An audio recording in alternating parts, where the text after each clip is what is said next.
అవును, ముఖ్యమైన నిర్ణయాలని అక్కడే తీసుకునేవాడు. మీకు ఆ ఫెసిలిటీ లేదు. అవును. పరువు పోదా? పరువు కాదు, ఎరువు.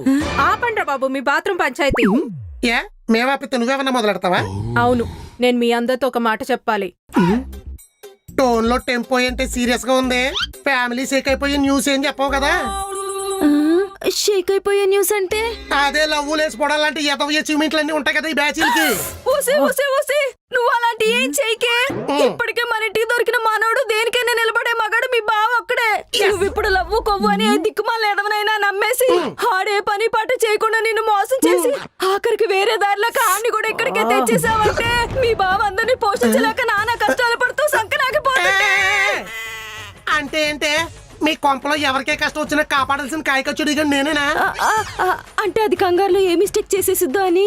ఆహా, నువ్వు చెప్పేది అది కంగారులో ఏ మిస్టేక్ చేద్దాని ఎత్తనెత్తనట్లేదు.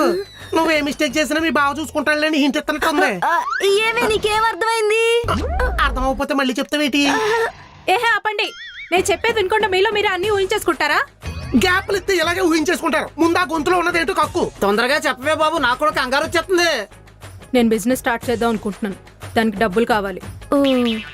బిజినెస్ స్టార్ట్ చేస్తుందంట. ఒక 10 చీపుళ్ళు కొని ఇది తిరిగి అమ్ముకుంటాం. పోనీ అట్టిపళ్ళు బండి పెట్టేద్దాం మామయ్య గారు. అత్తలానికి 5 రూపాయలు మిగులుతాయి. ఏమొద్దా? మరి ఏ బిజినెస్ పెట్టిద్దాం? చేపలు అమ్ముకోవే, నీ గొంతుకు చాలా బాగుంటది.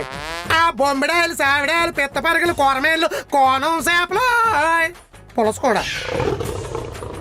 బిజినెస్ చేస్తుందంట. బిజినెస్ ఎంతసేపు మీ ఎక్క పక్కన సరే నాకు తిక్కలేపడం తప్ప ఏమొచ్చా నీకు?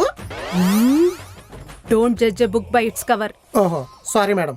బజ్జీలు బండి ఎట్టుకుంటదంట. పొట్లాలు కట్టుకోవడానికి బుక్స్ కవర్స్ అడుగుతుంది. అచ్చు బాబో, ఎప్పుడు లేనంత సీరియస్ గా వెళ్ళిపోతుంది. కొంపతీసి ఇంట్లోంచి వెళ్ళిపోతామో అని అనుకుంటున్నావా? అస్సలు వెళ్తావు, నువ్వేం కంగారు పడ. అది ఎందుకు వెళ్తుందో చూద్దాం పదండి. మావయ్య గారు ఇదేదో పెర్ఫార్మెన్స్ చేస్తాం, చూద్దాం పదండి.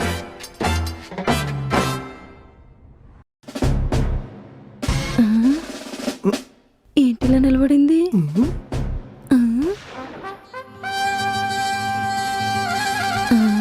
ఏంటివన్నీ? ఏంటి మాకు చెప్పకుండా చేతబడిగా నేర్చుకుంటున్నావా? గోల్డ్ అండి ముగ్గులేటే? ఇవి ముగ్గులు కాదు, డిజైన్స్. రేపో మాపో పెళ్లి చేస్తే నీ రాతే మారిపోతుంది. ఎందుకే పిచ్చి గీతలు? నాకు మొదటి నుండి ఫ్యాషన్ డిజైనర్ అవ్వాలని ఉండేది, కానీ ఉన్నాడు కదా డిజైనరే, ఏం చేస్తావు, బీటెక్ చేస్తే కనీసం ఉద్యోగాన్ని వస్తుందని తొక్కేశాడు. తొక్కేశారా? ఇప్పుడేమో పెళ్లి చేసి పంపించేస్తే ఓ పని అయిపోద్దని పంచాంగం పట్టుకుని తిరుగుతున్నాడు ముహూర్తాలకి. జానికి ఏ మాయ గారు, ముహూర్తాలు పంతులు గారు కదా ఎట్టాలి, మీరెందుకు చూస్తున్నారు? మీ కుళ్ళు జోకులు ఆపి ముందు అదేం చెప్తుందా వినండి. చెప్పు. ఇవన్నీ నేను వేసిన డిజైన్స్. ఈ డిజైన్స్ ని సౌజీ సెలెక్షన్స్ అనే పేజ్ క్రియేట్ చేసి అందులో అప్లోడ్ చేశా. బ్రహ్మాండమైన రెస్పాన్స్ వచ్చింది.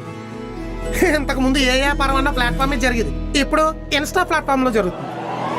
ఎస్, వీళ్ళందరు నాలాగా డిజైనర్స్ అవుదాం అనుకున్న వాళ్ళు, కానీ పెళ్లిళ్ళు చేసుకుని ఇళ్ళకే అంకితం అయిపోయారు. అంతా మిడిల్ క్లాస్. 30 years నుండి 55-60 ఏజ్ వరకు ఉన్నారు. నేను వీళ్ళందరినీ ఒక గ్రూప్ చేసి నాతో కలిసి పని చేయడానికి ఒప్పించా.